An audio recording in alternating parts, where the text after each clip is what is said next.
Hello दोस्तों, नमस्कार।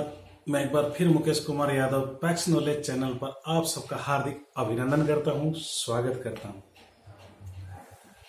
दोस्तों, कैसे बुद्धिमान लोग विपत्ति के समय धैर्य धारण करते हैं, उस विपत्ति से किस तरह से बाहर निकलते हैं। दोस्तों, एक बार की बात है, एक जंगल के अंदर एक चिड़िया और उसका परिवार रहता था। चिड़िया और चिड़ा एक पेड़ की डाल पर बड़े हंसते खिलते मौज मस्ती से रहते थे। काफी दिन उनको वहां रहते रहते हो गए थे। चिड़िया ने अपने अंडे दिए और उस घोंसले के अंदर चिड़िया उन अंडों के ऊपर बैठ करके उनको सेहती रहती थी, और जो चिड़ा था वो बाहर जाकर के भोजन पानी की व्यवस्था करता था। गर्मी से बचने के लिए एक मदमस्त हाथी वहां छाया की तलाश में उस पेड़ के पास पहुंच जाता है और अपने स्वाभाविक चंचल मन की वजह से वो उसी ही टहनी को पकड़ करके तोड़ डालता है जिसके ऊपर चिड़िया और उसका परिवार रहता था। जैसे ही टहनी को उसने तोड़ के नीचे पटका तो उस चिड़िया का जो घोंसला था वो तिन के हो गया, और उस घोंसले के अंदर जो अंडे रखे हुए थे वो टूट गए। उनके टूटते ही चिड़िया जोर जोर से विलाप करने लगी, रोने लगी, तड़पने लगी। उसके इस विलाप को देख करके उस पेड़ पर रहने वाले अन्य पक्षी भी उसके पास आए, जिनमें एक कठफोड़ा उनका मित्र था। वो आकर के उनसे बताता है कि इस तरह से तेरे रुदन करने से, तेरे विलाप करने से, तेरे रोने से तेरे बच्चे जिंदा नहीं हो जाएंगे। बुद्धिमान लोग वो होते हैं जो विपत्ति के समय धैर्य धारण कर उस समस्या का समाधान निकालते हैं। चिड़िया ने कहा कि हाँ मित्र, आप बिल्कुल सही कह रहे हो, मुझे रोना नहीं चाहिए, लेकिन अब मेरी इस विपत्ति की घड़ी में इस हाथी को दंड देने के लिए आप मेरी मदद करें। बिल्कुल सही कहा कठफोड़वे ने कि दोस्त के ही काम नहीं आएगा तो वो दोस्ती के योग्य नहीं होता।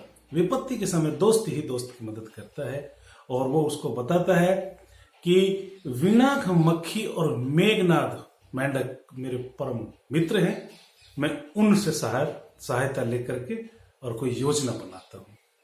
दोस्तों, वो कठफोड़वा उस मीनाक मक्खी के पास और मेघनाद मेंढक के पास पहुंच जाता है, और वहां जाकर के चिड़िया की ये करुण कहानी, दिल दहला देने वाली कहानी उनके सामने बताता है कि बिगर बात के, बिना किसी दुश्मनी के और बिना किसी खोट के हाथी ने इस तरह से उस नादान चिड़िया का, उस बेचारी भोली भाली चिड़िया का घर उजाड़ दिया, उसके संतानों की हत्या कर दी। मेंढक और वीणाक जो चिड़िया थी, उन्होंने, वीणाक मक्खी, मेंढक और वहां डाल पर रहने वाले सभी ने, पक्षियों ने उनकी मदद करने का आश्वासन दिया।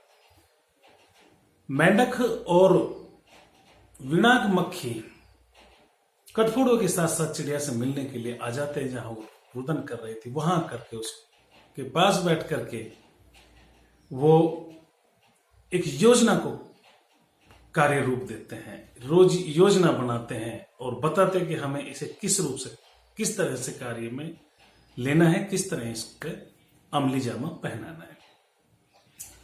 दोस्तों, वीणा जो मक्खी थी उसकी ये विशेषता थी कि उसकी आवाज वीणा की तरह मधुर थी। तो वो कहने लगी कि कल दोपहर को जब ये हाथी सुस्ताएगा तो मैं इसके कान के पास जाकर के अपनी मीणा जैसी आवाज से इसको मस्त कर दूंगी। इसके कान में इस तरह का गुंजन करूंगी कि ये मस्त हो जाएगा। तभी कठफोड़ा बोलता है कि उसी वक्त मैं इसकी आंखें फोड़ डालूंगा।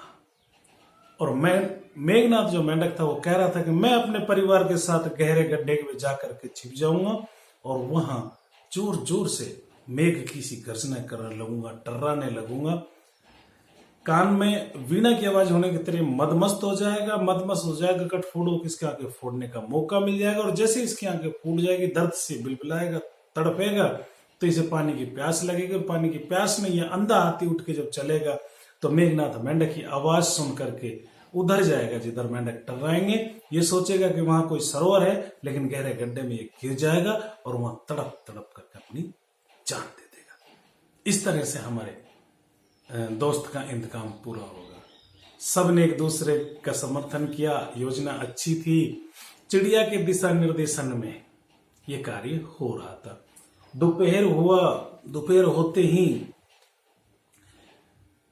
वीणा की जो मक्खी थी वो उसके कान में जाकर के गुंजायमान होने लगी, गूंजने लगी। हाथी मदमस्त हुआ, वीणा जैसी आवाज सुन करके उसको आनंद आने लगा और वो सो गया। अवसर का लाभ उठा करके कठफोड़वे ने उसकी दोनों आंखें फोड़ डाली। आंखें फूटने की वजह से दर्द से कपकपाते हुए, दर्द से तड़पते हुए हाथी एकदम से उठा और उसे पानी की आवश्यकता पड़ी।